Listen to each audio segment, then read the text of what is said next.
Hey team, welcome to a special episode of Transition Talk. Charles and I had the great honor of presenting on the topic of valuation and transition and the impact of COVID during a webinar hosted by the great AACD. We had plans to present on this topic, sans COVID, during their annual scientific session, but like all other travel in 2020, then came COVID. Clearly, this is and will continue to be a big topic as we move into 2020 and clearly into the next years as well. And I'm sure this will continue to evolve and we will continue to cover it. For all of our younger listeners out there, if you haven't checked out the AACD, please do. They're a fantastic group of practitioners. They know their stuff and they have a wealth of knowledge to share with their members. And if you'd like to see this, see our faces and slides, we'll have this posted on our site and our YouTube channel, so feel free to check it out or email us if you can't find it and would like a copy. So without further ado, hope you enjoy. Good afternoon. My name is Dana and I am the Director of Membership here at the AACD, and I want to thank you all for joining us for the webinar, How Valuations Are Impacted by COVID-19. Before we get started, I have a few housekeeping items to go over. This webinar is being recorded and will be available on the AACD virtual campus in about 48 hours. All participants are on mute and will remain so through the presentation. And if at any time you have any questions, please feel free to use the question and answer feature. After this webinar concludes, you will receive an email with a survey that will ask you a few questions about the experience and the content. Since we're just bringing back webinars, we ask that you take the time to fill that out so we can continue to improve as we host additional webinars. Now let's learn a little bit more about our speakers today, Charles Loretto and Christy Ratcliffe, CPA, CVA. Charles Loretto is a registered investment advisor, partner of Kane Waters and Associates LLC, CWA, in charge of new client services, and the founder of National Dental Placements, NDP. Soon after joining CWA in 2001, Charles recognized the gap between the graduating dentist and established doctor, so NDP was launched in 2005. Although the service lines have evolved, the goal has not. Charles is passionate about practice ownership and drives NDP to help dentists with their transition needs and help young dentists become owners. Christy Ratcliffe is a partner of NDP and oversees the valuation and consulting services line.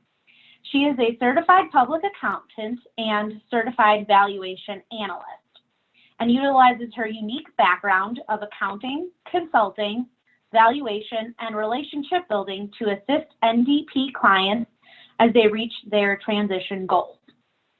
Christy is passionate about education and believes the greatest asset when facing an unknown experience is data. Her goal is to empower clients with information they need to feel confident that they are making the right decision. Charles and Christy have spoken to over 12,000 students and residents from 36 dental schools, and their team helps approximately 150 clients annually with their transition goals. In addition, in 2018, they began a podcast series, Transition Talk, so they can share the wealth of knowledge gained over the last 15 plus years helping dentists transition into and out of ownership. Their extremely popular 56,000 listens and counting podcast provides guidance, tips, and real-life scenarios, both good and bad, to help young dentists navigate the sometimes messy path to practice ownership. We're really excited to have Charles and Christy on the line today, so I'm going to turn things over to you. Charles and I are so excited to be talking today. We wish we were talking to you next week at the scientific session, but as we all do our part to try to stop the spread, we're going to be here today. And our goal over the next 45 minutes or so is to talk about valuations and transitions, not only in general, but clearly how they're being impacted now.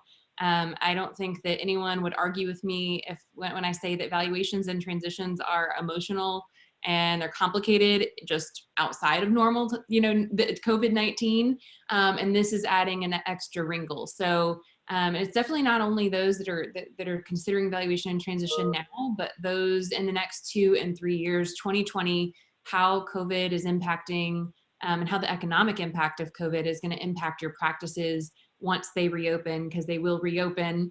It is really going to impact transitions kind of as we move forward for the next foreseeable future. So my lovely partner here is going to walk us through kind of what we're going to talk about today. But we're both really excited to be here and sharing this topic with you today. Yeah, and first of all, I know that just like you at home, you probably haven't even taken your shower today, but this is the first time I've had the hair gel in the hair, for the last about month. So as a guy that's been on the road for almost 20 years of working at Kane Waters and going to dental meetings and, the last 15 years speaking, at meetings, this is definitely unusual for me. Been home for a while. Yeah. It has been tough. And in the last, since about around March the 20th is when, most practices have obviously, completely shut down. And then our Kane Waters business has gone with inquiries just through the roof. So when I say I've spoken to hundreds of dentists in the last 3 to 4 weeks, Saturday, Sunday included, pretty much my day starts, roughly at 7 and finishing sometimes, at 10 p.m. It's talking to dentists. And because for the first time for many of them, they've got more time on their hands than they've ever had. And now all of a sudden they're starting to reflect on their life. They're reflecting back on their business, a lot of their business decisions, just how their accounting is set up, tax planning, what kind of cash they have in the bank. They are truly reflecting on their business. Yeah. And so Christy and I, we were scheduled to speak obviously on this topic of transitions. And we speak on this topic literally on a daily basis, the clients that we're working with or prospective clients. And so we wanted to put this presentation together to get you some insight to what and how we would approach the value of your business with this kind of unusual circumstance of it being shut down.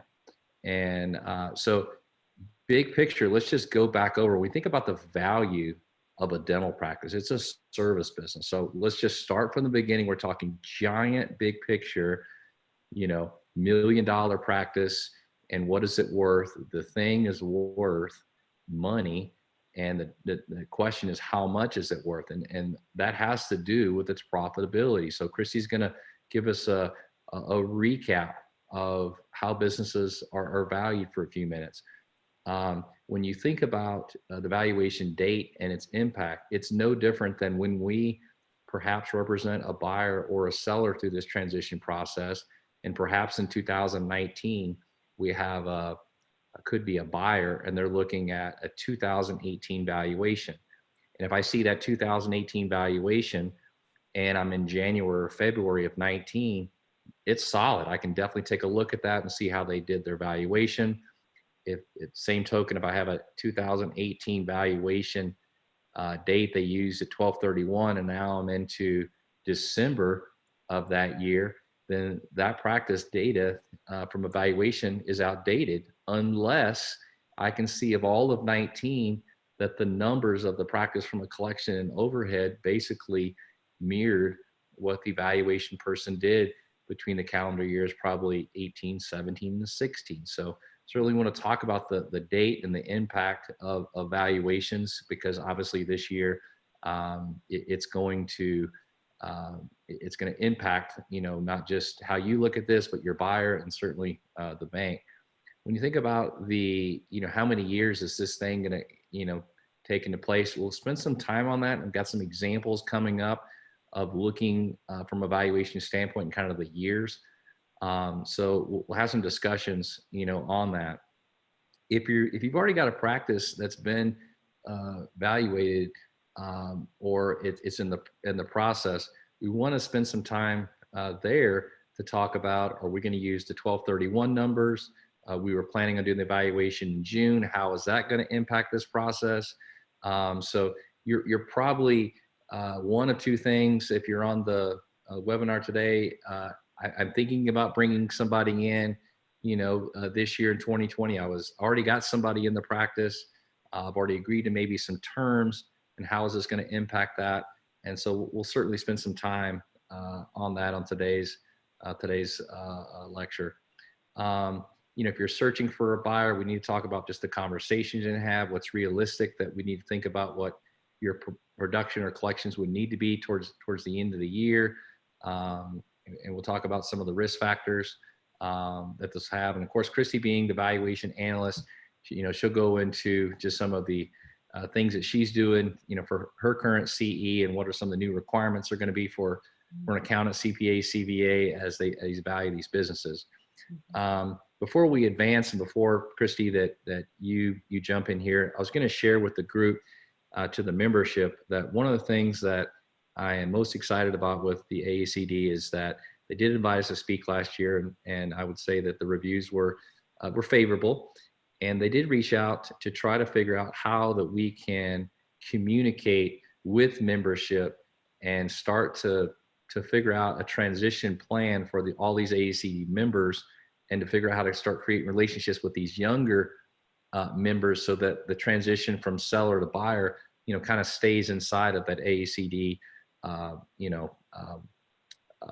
client base or membership. And so we've had I don't even know, Christy, with Dana and some of the presidents, would you say 10 plus calls that we've had with them to discuss just strategies, and we're trying to develop a plan to where we envision and giving ideas to the group of being able to put these buyers and sellers together, at the annual sessions, and be able to have, webinars and continue education throughout the year to develop that plan. And so I'm thankful that they have actually come to us, and we've been able to kind of bounce some ideas off of them, because I know that as you think about your practice, the key, if you own a successful AACD type practice, is you got to find the right person. You got to find the right buyer. And so we want to give you some ideas on the plan, but this idea of joining the young doctor and established doctor together is just super, super excited about. Absolutely. Everyone has to, said it at the beginning, they're complex, they're emotional. You have to find the right person for your practice, and clearly aligning like-minded people is the best way to do that. So we're going to jump into the content today. And I thought, as we were putting this presentation together, I think it's important to always keep in mind just kind of a structure in your head. The various CE that I've been listening to over the last weeks talking about valuation and COVID, almost everyone has talked about going back to the basics. Like, what are valuation standards? What does valuation mean? And so I thought it might be helpful for us just to touch on this, and we'll kind of pull back on a few of these pieces and kind of recall some of these as we move forward through a few examples. But I think it's important to remember that valuation, at the end of the day, focuses mostly, there's a lot of different approaches, but in our world, in my world, in NDP's world, and most dental practice valuations, valuation focuses on profitability and risk. How profitable is your practice, and what is the risk that a buyer is taking on to buy your practice or buy into your practice? And so one of the big things we do is that normalization of cash flows. We find all the stuff you're running through your practice as a, from an ownership standpoint. Most of those things are tax planning. And we're going to add all of those discretionary and personal back, the additional rent you pay, your CE, your Costco trips, your gas, your spouse or children's salaries, if they don't work in the practice. All of those things are going to be added back. And then we're looking at how your practice is unique. Where is it geographically? Where is your practice? What type of specialty? Who's your competition? All of those things that might make your dental practice different from your neighbors or from your counterpart across the country. And then we take that practice. Another thing that's very important, and then we'll talk about a few times today, is when do we value your practice, right? Most valuations are going to take your practice at a snapshot in time. So 12/31/19, we're going to take your practice and value it at that point. And we typically do not take into account anything that happens after. So everything that's happened historically, we're adding up, it's culminating in this profit and this practice value. And then whatever happens in the future, a buyer has to look at that and assess that. So in Charles's example, we talked to buyers who have valuations that have been done as of 12/31/18. We're now in 2020. They give us the valuation. They say, hey, what do you think?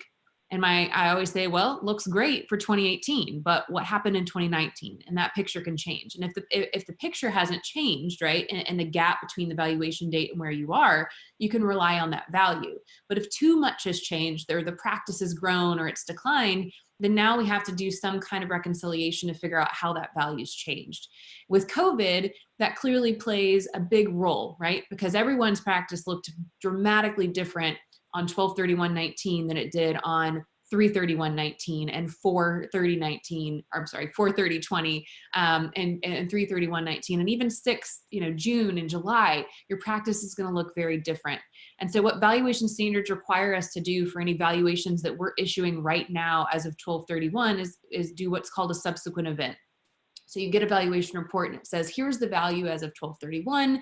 Here's all the things we took into account. But wait, there's this big thing that happened in between that valuation date and this report date that you as a reader need to understand. And it could have impacted this value. Now, that subsequent event is not only for COVID. That subsequent event paragraph is there when natural disasters happen, Katrina, big floods like we had here in Texas. The doctor maybe has a health issue like a stroke, a tornado happens, whatever the event is that could impact the value, valuation standards require us to have a subsequent event disclosure. And so pretty much from here until probably 2024, there's going to be some kind of disclosure about COVID. But if your valuation date is prior to 3/31/19 and you get your report after, there's going to be some kind of disclosure. So you should just kind of know that. And we'll talk about the difference between what happens if your practice is valued at 12/31/19 or what happens if it's valued in sometime in 2020 here in a minute. We have some examples. Charles, do you have anything to add there? Yeah, a couple of things is number one, when we're looking at the risk of a practice, especially with a cosmetic practice, one of the biggest risks is, can this buyer do the work that you're doing? And so what's amazing, to me, is if you've got this big name in dentistry, I can think of a couple, but you've got these big cosmetic names, and to one, point, it's like you would think that if you go work underneath them and buy their practice, what an honor, what a amazing opportunity. You could buy X name of dentistry and buy his or her practice. But the problem is that person has 20 plus years of clinical experience, and they're standing on stages and doing these amazing, cases and work. And so the risk in that example is the buyer can't just step into their shoes and do that. So when we're looking at these 30 plus, risk factors, one of them is just simply, can they do the work? Not can they do that crown or that veneer or that, surgery, but can they do it at the same level that the senior guy or gal can?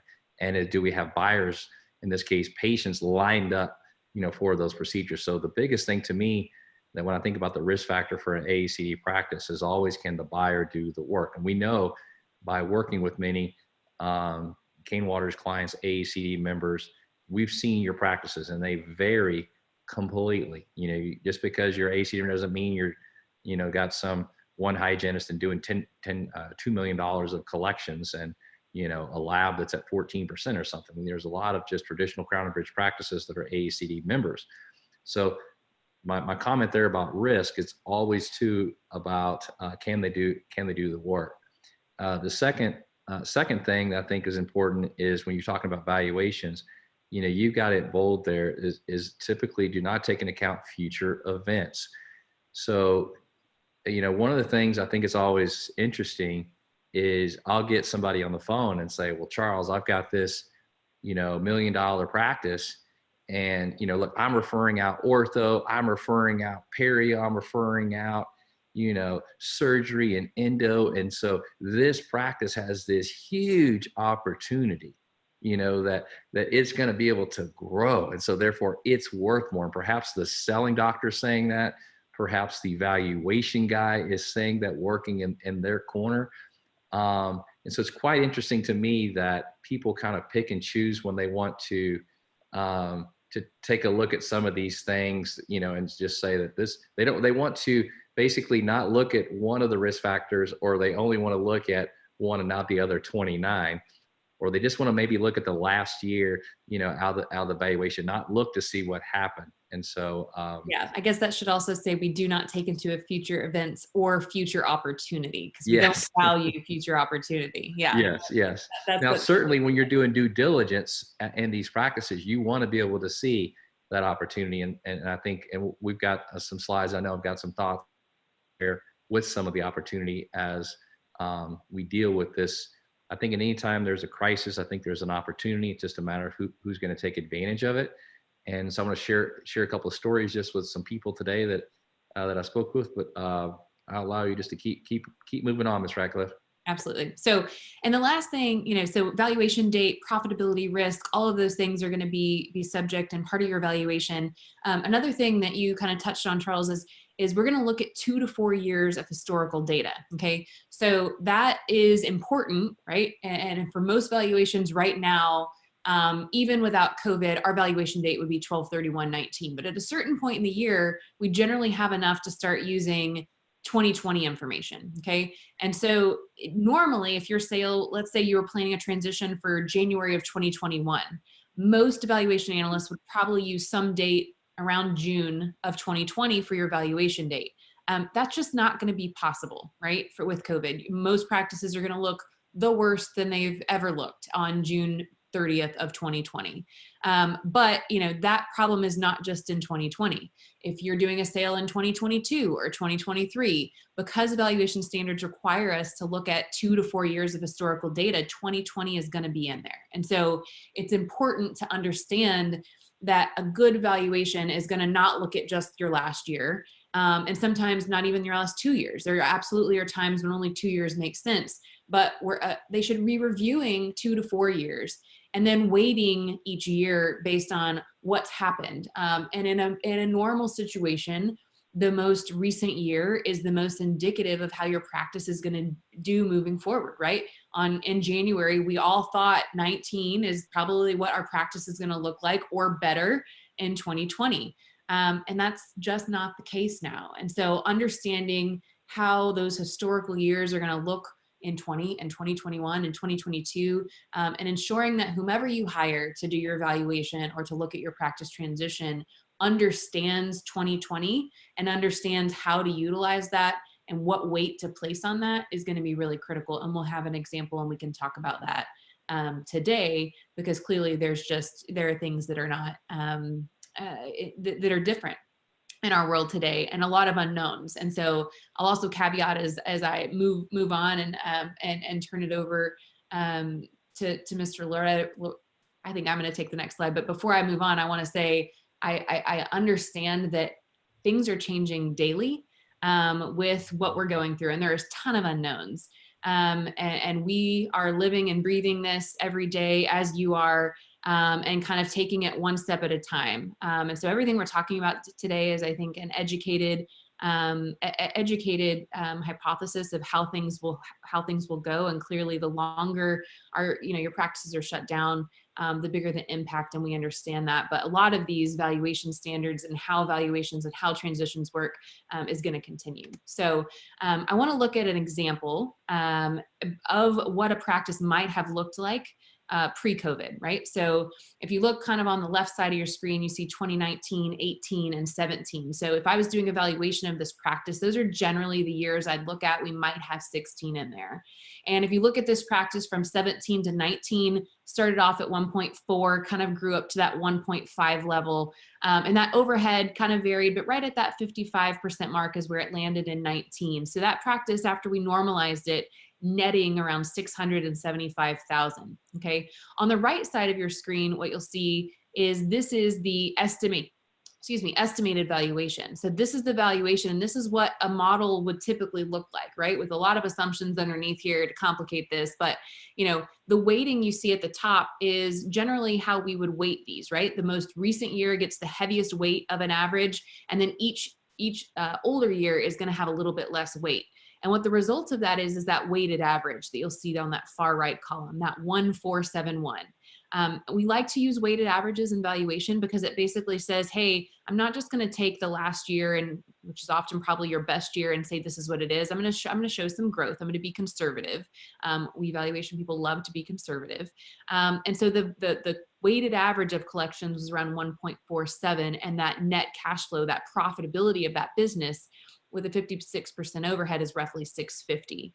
So if I were to put this through our valuation model, assuming a cap rate, the valuation for this practice with this set of risk factors is roughly 1.214 million. Okay. And so that value pre-COVID for this practice, which is probably in an urban area and probably pretty updated, kind of given the high value there, is around 83%.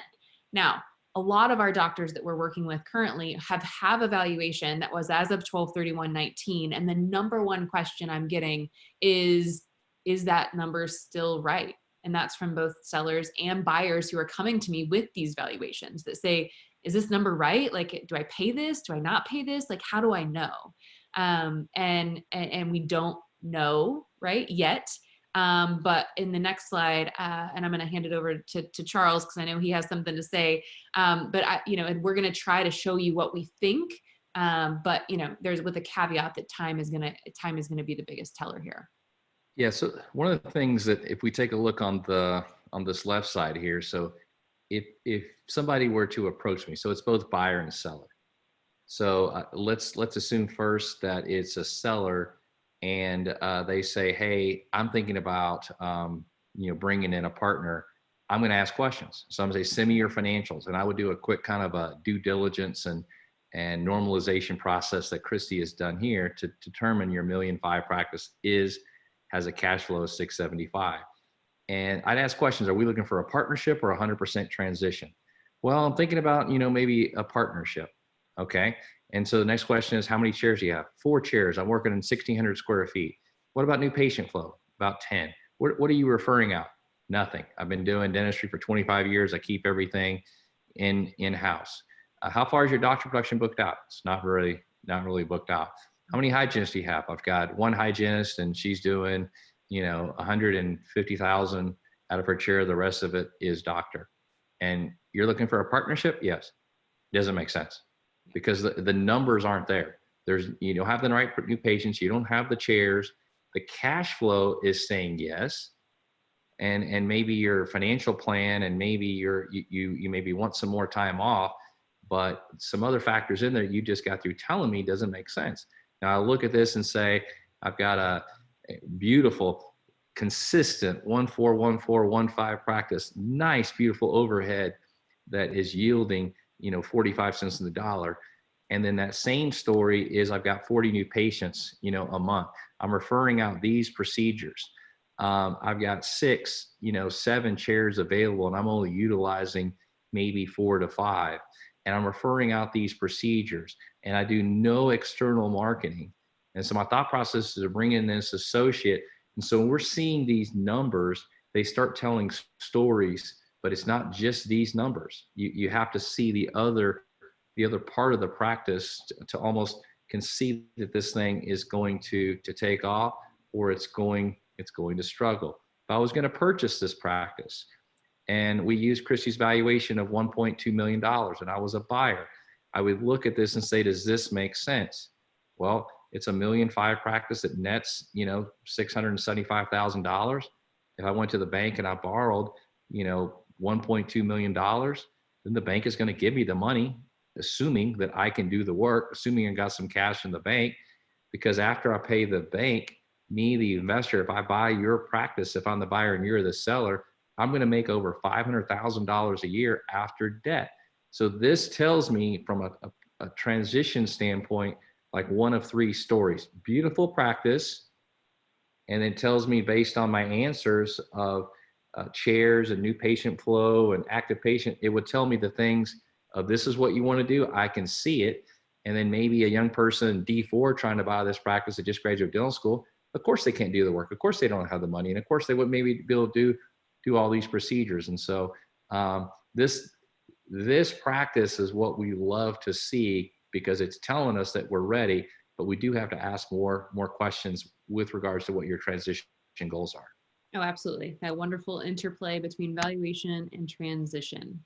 So, I think it's important to say, and I'm gonna turn this over to you to kind of explain this, but what we have to do if you are looking, and this is really focused on people who are either looking to have a transition early in 2021 or sometime in 2020, right? That those people I think are in the biggest unknown situation, because we're not back to work yet. We haven't opened our doors. Patients are not coming back. So we have to make some educated assumptions now, and then we have to see how those play out after our doors are open. And so what we did, and what we would encourage everyone to do, is to kind of understand and have goals, and be proactive, and kind of when your doors reopen, whatever that is, and we've made some assumptions here, how are we getting patients back in the chair? How are we getting production back up? And if you have a buyer or are a seller who are looking to do a transition, communication with that other party, and proving out that this, I know I had that valuation, and I know we've been closed, but look at what is happening in this practice. So Charles, you want to walk us through this slide? Yeah. So again, top slide, I love it. Got that consistency that we just showed before. And then the question that you would have as the investor, the question I think that the banks are going to have is, okay, yeah, Christy, the 1.2 million number, that's fine, and I'm good with that. But we don't know what, really, 2020 is going to bring. Yep. And so we just took this 1.5 million practice. We left the fixed costs and direct costs, and we just started playing around with, hey, in that scenario, we were bringing in about 125 a month from a collection number. And so we had January and February consistent, somewhere around the middle of March that, pretty much dentistry came to a stop. And for the most part, we've got practices that are not seeing any patients, some small emergencies, but we just assumed no collections between the months of April and May and the half month, just to show you what this would look like. We assume that, and I think these are huge assumptions. We have no idea what guidelines the ADA is going to have. We got no idea what the governors are going to say to come, that open business, and then the ADA says this, and just even what is right that, you're going to have to do. What are those conditions? We are just literally guessing.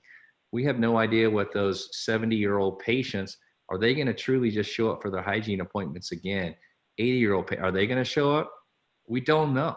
I mean, I know for a fact that I haven't seen, my mother-in-law in a month because she doesn't feel comfortable. She has literally not left her house in 30 days. And so, and I don't blame her, and I don't know how this is all going to impact our world, because your world is my world.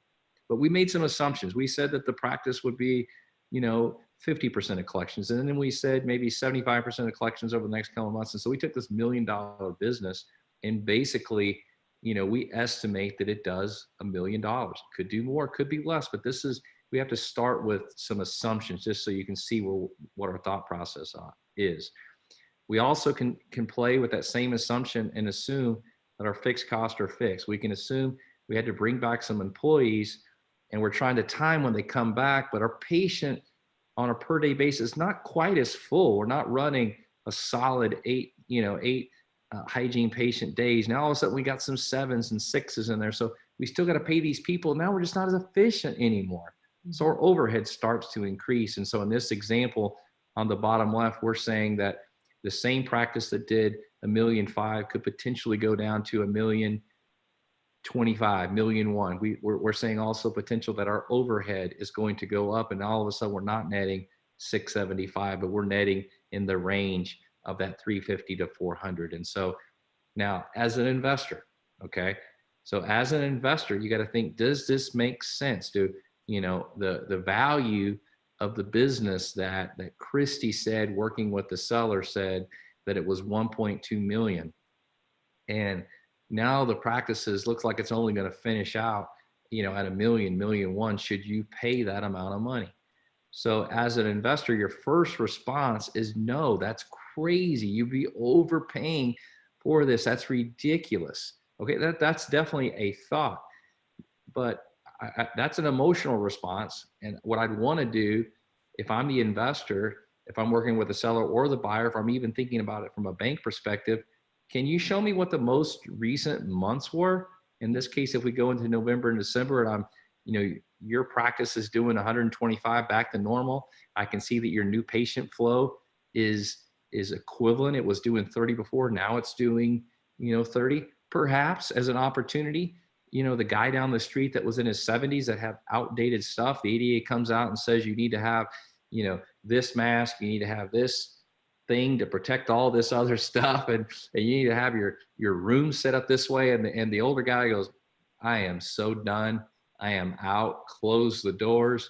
And patients, here you go. I'm telling you that it's just demographics. They're going to be, I don't know, a few thousand practices like that just give it up. That's an opportunity, in my opinion, to serve those patients. I have examples of 2 practices today that I spoke to. They've got their kids answering the phone, and they're dealing with emergencies, the emergencies that every other dentist around town is not dealing with. And they're still putting production on their books and moving, hopefully getting those patients into recall, but they're thankful, but they're in pain. And so there is certainly an opportunity to still market and take care of people. They've got their 20-year-old kids calling those patients and saying, I'm the son or I'm the daughter of the doctor. I want you to know that your hygiene appointments come up. We're working. And as soon as we get the opportunity, we're going to have you back in the practice, but thank you for hanging around through this situation. You call me with any emergency. There is an opportunity in every crisis, in my opinion. And so in this case, the opportunity is, does the buyer just say, I'm out because I don't want to pay the $1.2 million? The thing is probably still worth $1.2 million. If you want to wait another full year, associate, okay, but the associate in this example may only be making $200,000 a year. And I clearly can show this basically pacing the 1.5 it was before. Clearly we keep doing it. You're going to make 675 as the owner pre-debt. It's a risk you got to take. And this is, in my opinion, worth taking. So if you're the seller, we can't just take these numbers and say, hey, it was $1.5 million in COVID, and we're in, July and August, we're doing 75% of the actual production and collection. But hey, this is what it was before, so you owe me $1.2 million. I don't think that the bank or the buyer or seller are going to be on that same page, because I do want to see that consistency and that bounce back from practice. So as I see this, and we were kind of coming up with this is where my passion and pulse started jumping. Like you can kind of see both sides. And the fun part about what we do is to steer people down this road. Absolutely. Yeah. And I think, and we're going to, I have a comparison here because I think it's important. I think there's still people who would say, well, what would it value at? And just like in this slide where we're talking about the growth and kind of the buildup of the production, if I'm a buyer, I want to see that. And so like the people you spoke with today who are calling the patients, the quicker we can see that schedules are being full and we can see the gradual growth, it doesn't have to be at 85% by September, but we just need to see the buildup and the growth. And we'll talk in a little bit about some other transitions. But if we take this practice, I want to kind of wrap this up so we can get into more transition pieces. If I take this practice and I say, okay, great, what would this practice value at, and what are some options here? I think it's important that whomever you hire to do a valuation, and you may have to get this valuation. Let's say you had one as of 12/31/19 and your buyer is saying, I want to see another one, right? Or you're just trying to validate or understand, or maybe you didn't have one before, but you're trying to just understand kind of what the impact of 2020 is going to be. I think it's important that you understand the weighting that we talked about earlier and the time period we're looking at. Any valuation moving forward is going to have 2020 be part of it. We can't just pretend 2020 didn't exist. It existed. But what we can do is place less weight on it. So on the left side of your screen, this is what a traditional weighting would look like in a normal world, right? We put the most weight on the most recent year. 1,025 is what we did in 2020. And you can see, if you kind of go to the bottom of that table, 755. Your practice that was pre-COVID valued at 1.2. And now because of the dramatic change in your collections and the weight that we're continuing to put the full weight on 2020, your value went from 1.2 to 755. That is huge. Okay. On the right, we have a post-COVID valuation, but now we've basically said, you know what, 2020 is not representative of the future. We're going to still weight it, right? But we're going to actually only weight at a 0.5. We're going to weight 19 the heaviest, and then 18 a little less than 19. And when we do that, even with the decreased collections, now our valuation, assuming everything else is equal, is 1.1. Okay, so now 1.2 to compared to 1.1. Now, for most of you who go back full throttle, continuing to get patients in, and you're seeing the buildup we just saw on that previous screen, I think the weighting on the right is going to make the most sense for you.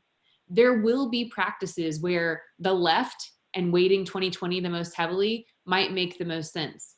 And that's going to be for those practices. I've talked to several people who want their doors back open and they want to see patients again, but this has also shown them that maybe some time off is nice, and maybe they're at a point in their world where they can only work 3 days instead of 4 days. And so when they reopen, they're going to reopen at a slower pace, and that's going to be a decision that they're making for themselves, right?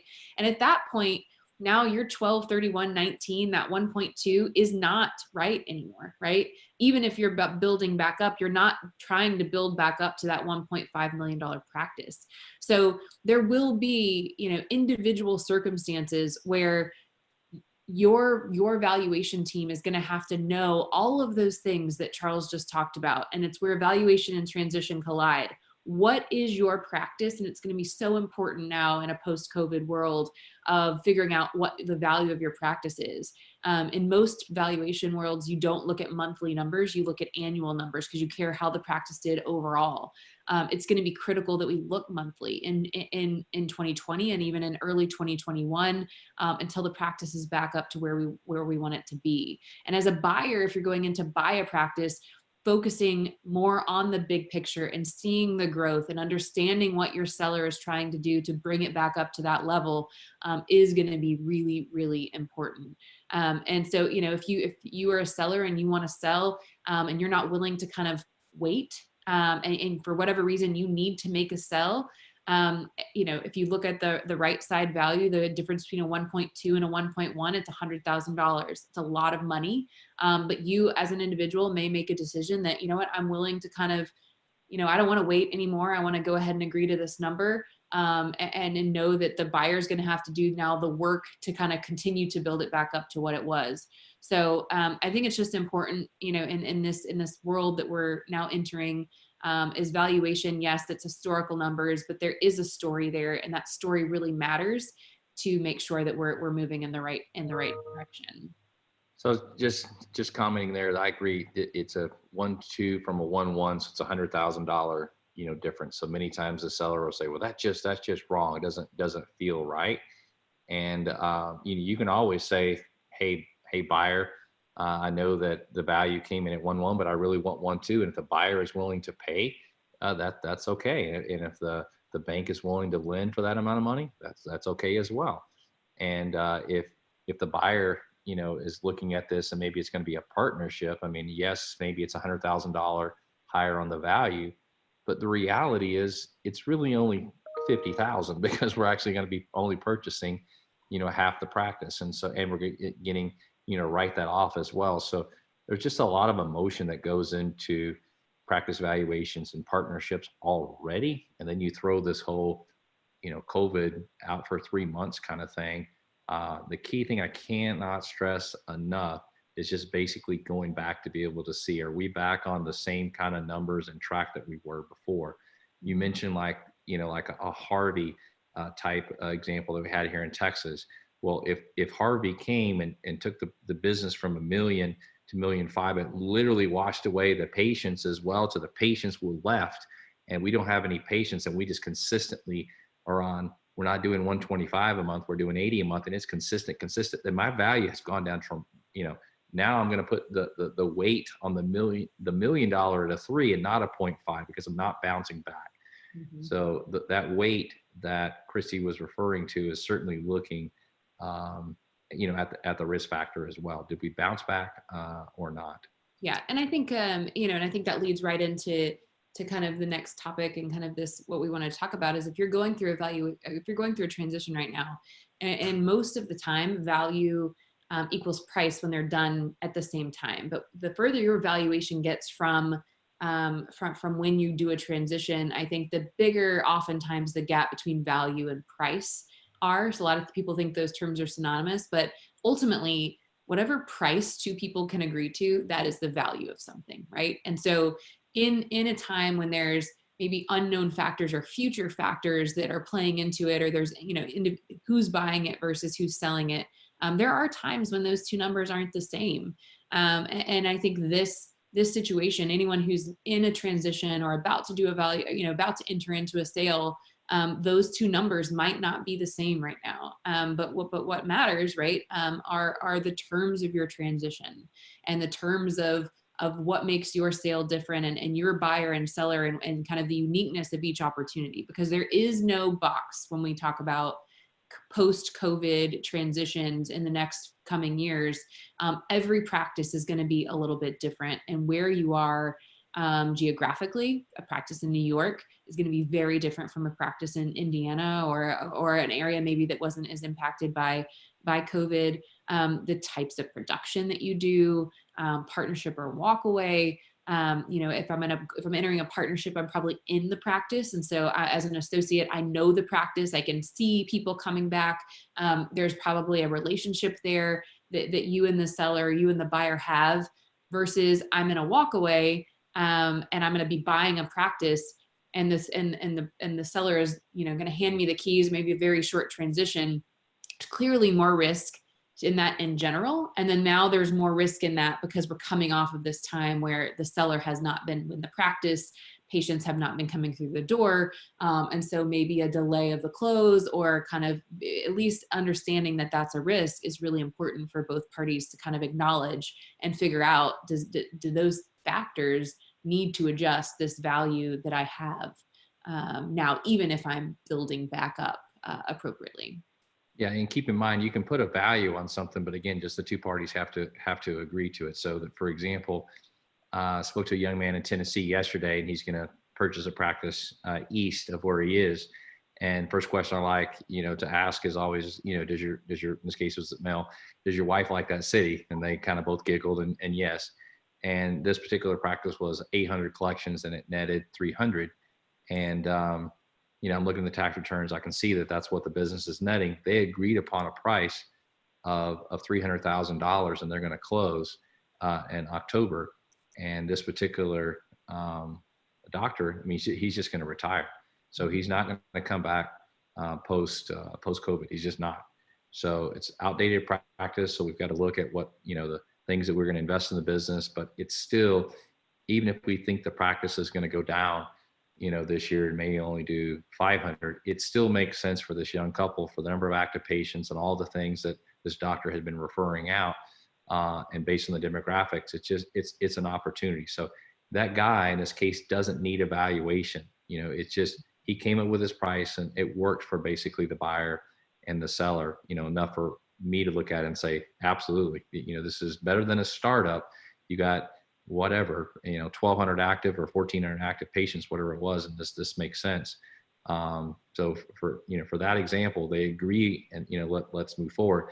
This example the type of production, he can do it. It's simple, kind of crown and bridge. If it's a super high end practice, then we need to look at that and see the skill set of this buyer. Mm-hmm. Absolutely. Yeah. And again, I think that if you're in this boat where you're looking at a short-term transition, these things impact you more. If 2022, late 21, the practice, you will have enough evidence to show the practice is building back up and where it was, or beyond where it was. And so I think the timing of your transition and the timeliness of that rebuild are really going to be critical for both the buyer and seller to understand that that's going to be at play. We've talked a lot about unknowns and kind of what is there. We have about 10 more minutes. I want to spend some time on all of these unknowns as you contemplate a transition. If you're listening in because you're planning for a transition and you think, oh man, great, this is like the perfect time to be starting this process. What's going to happen? I want to talk about these factors, because these factors matter. And Charles, I want you to first speak on kind of the seller's financial and kind of risk tolerance, and kind of if you're listening and you're a seller and you're contemplating this, kind of what the unknowns are to you right now, and kind of what matters as you contemplate transition. Yeah, and I think if just, if Christy, we manage our time, I've got 250, so we'll spend 5 minutes on this and then maybe allow for 10 minutes with Q&A. So just from a time standpoint, Dana, that we'll probably run just a few minutes over. But I know that there's some questions that are popping up. I want to make sure that we get those addressed. So, I mean, in the end, when we have I always like to have a first call with the selling doctor to figure out what their financial situation is. And so I'm always asking the question is, can you afford to do this? If you tell me your financial plan is set, you tell me you've got $3-4 million put away, you tell me that you got a $2 million business and you're going to get $1.5 million or something, $1.6 million for the business, and you put that in your pile, and you're going to be able to afford just to ride off on the sunset, then absolutely, let's move forward. And maybe let's don't get caught up on the value went down a little bit because you had a bad, COVID, 2020 year. So it's always first, I need to start off with and that's really where kind of Kane Waters is, what their niche is really just looking at the overall health of the practice and health of the person's financial plan. Can they afford to go down this road?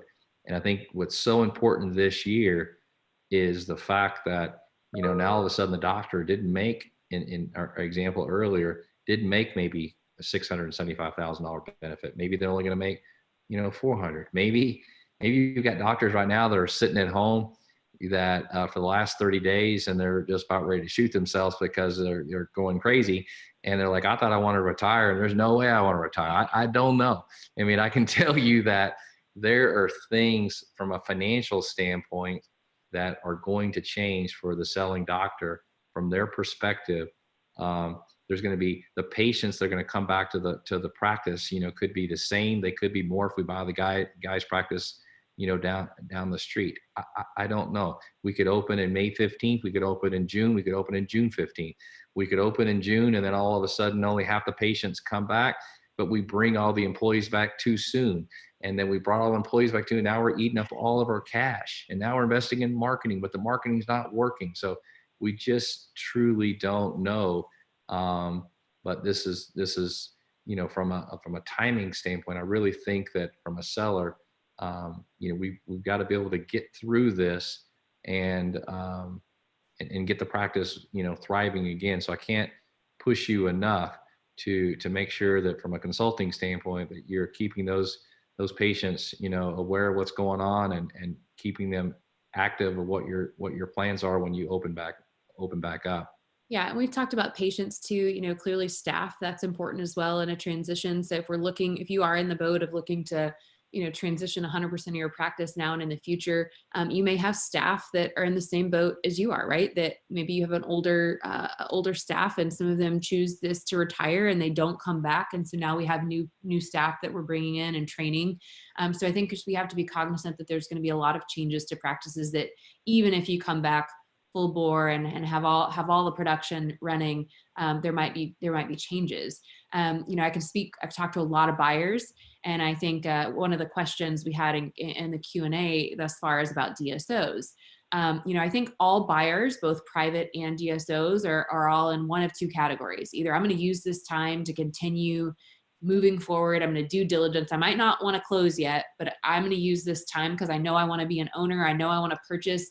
So I'm going to use this time that purchases are closed to kind of make progress and find a practice because I'm confident in dentistry, and I'm going to find a strong practice, or I'm looking at a strong practice that I know will come back. And then there are those that are shutting down completely and they're not doing anything else until doors reopen.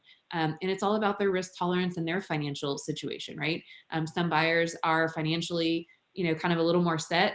There may be second career, and they have a high risk tolerance, and they know like eventually I'm confident. And the same is with DSOs that we're working with, right? Some have halted all operations, and some are not looking at any practices right now, and some are continuing to do diligence. And so I think you have to know that the individual's tolerance and kind of personality and what they're looking at and their confidence level and their familiarity with a practice, or their skill level, or their ownership, acumen is going to be a big part of the practice.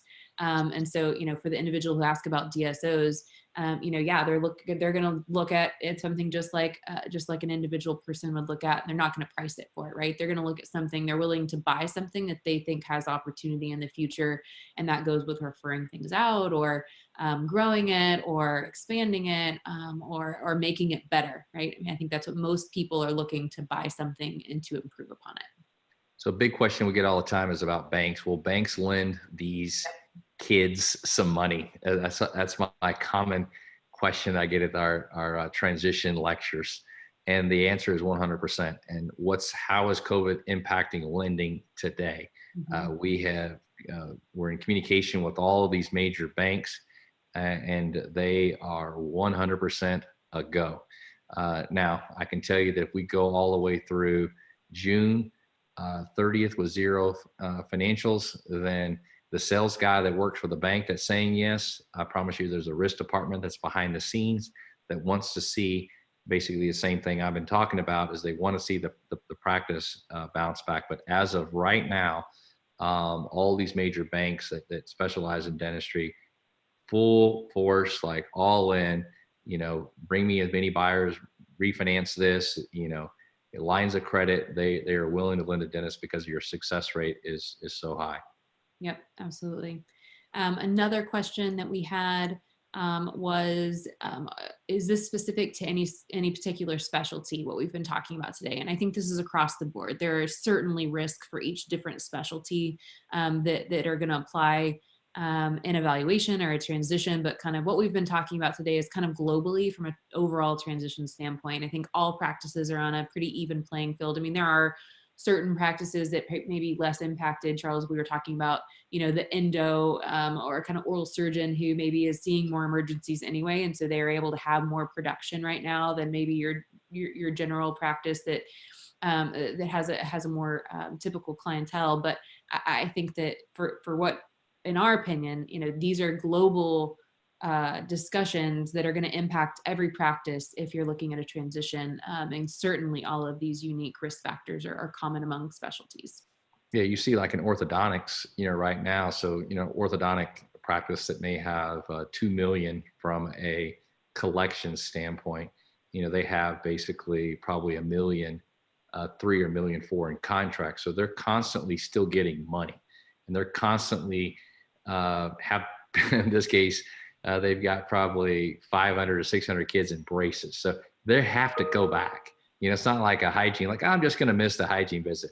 They have to go back. So so for them to get in there, you're not going to see, much of decline there. You're going to see a decline on production, but at least that'll get their collections, are still going to be solids. But from a valuation standpoint, we'll have to look at orthodontic practices differently as well.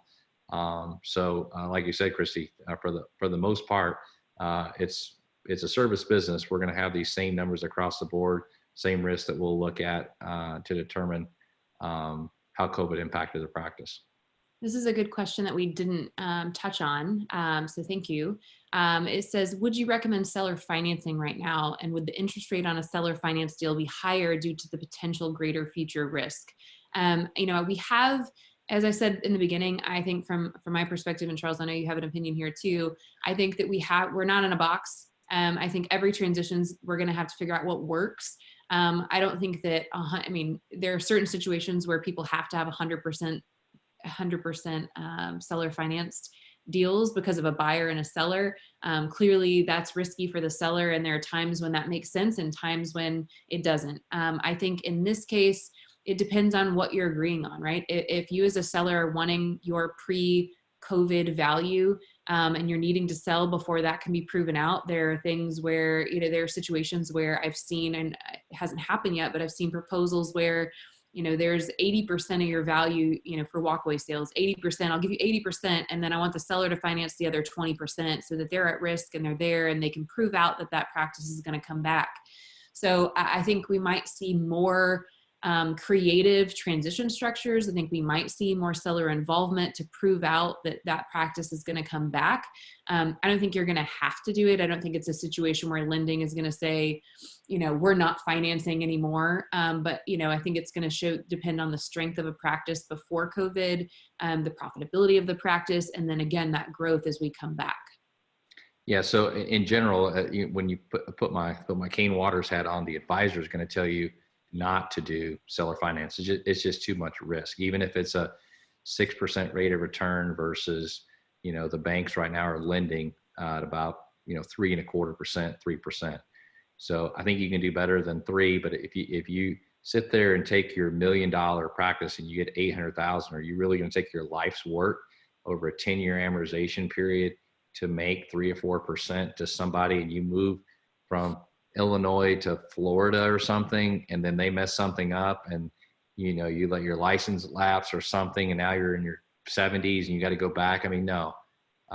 If it's the $1.2 million value and the bank only wants to lend $1 million, as Christy said, maybe you get the $1 million, you pull the money, the equity out of the practice, and that you carry $200,000 on it, and it's some you feel really good about it. I understand, and that's pretty common. You'd have a separate promissory note in that example, and then we've guided you through that. We've certainly seen that in many valuations, but it's typically something unique about them, and something where the two examples would be in Washington, D.C., where you see practice evaluations maybe are really high, or in orthodontics.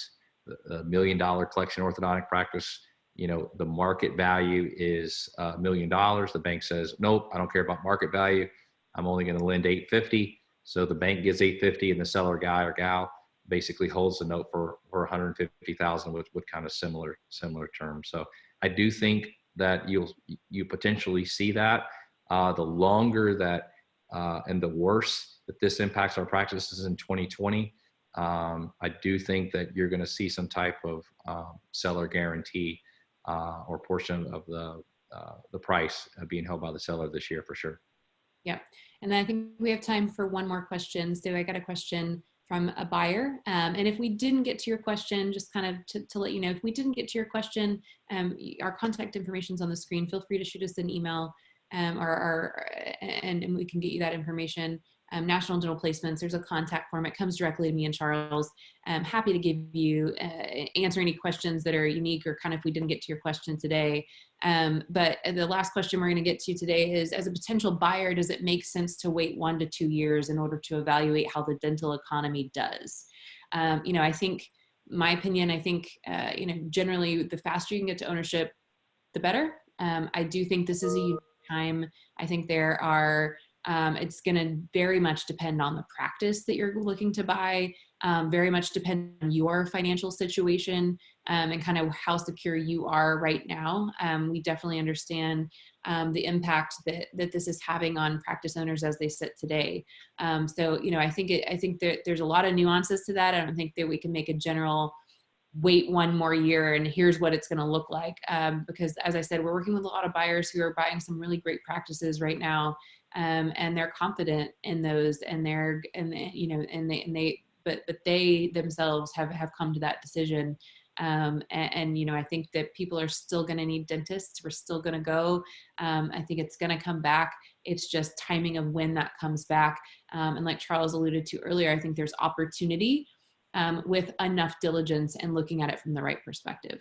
Yeah. So my opinion there is, look, if you're a dentist and you're an associate dentist, and we have round 2 of COVID, you're unemployed. You have no money, so you're at risk either way with this health crisis, period.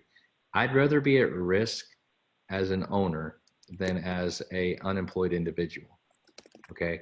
If you're the associate, you're right now, and you were working at corporate or whoever else, when it goes back, if you're the associate, I promise you, you're the last person to get production, because you're not needed.